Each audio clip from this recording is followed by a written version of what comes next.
निलंबन करण्यात आलेलं आहे. एकूणच या कारवाईकडे कसं बघता? अशी अपेक्षा होती की ते दिलगिरी व्यक्त करतील, हं, कारण त्यांच्या तोंडून जे काही शब्द निघाले हं, ते असंसदीय होते, अशोभनीय होते आणि खरं त्यांनी मनाचा मोठेपणा थोडासाही अहंकार बाजूला ठेवला असता तर मला असं वाटतं सर्वानुमते झालं असतं. परंतु यापूर्वीची अशी उदाहरणं आहेत हं, की काही लोकांना तर 6-6 महिने निलंबन झालेलं आहे हं. आणि मला वाटतं सभागृहाची शिस्त आहे आणि महिला वर्ग खास करून उपस्थित असताना उपसभापती महिला आहेत. उद्या हाच असाच शिवीगाळीचा परंपरा अशी अनेक ठिकाणी होऊ शकते. ग्रामपंचायतीत होऊ शकते, जिल्हा परिषद बैठकांमध्ये होऊ शकते, सगळीकडे होऊ शकते.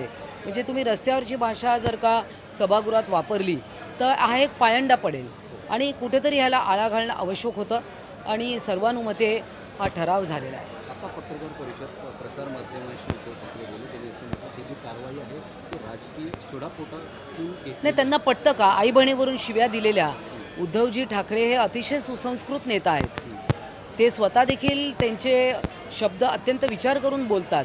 तर त्यांना हे पटतंय का? अशा प्रकारे आई बहिणीवरून शिवी देणं सभागृहामध्ये.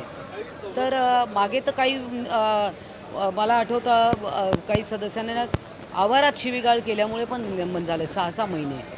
त्यामुळे माननीय उद्धव ठाकरे यांनी खरं तर त्यांना समज द्यायला पाहिजे होती आणि असे प्रकार घडू नये. त्यांनी थोडासा अहंकार बाजूला ठेवून एक पाऊल मागे घ्यायला पाहिजे होतं.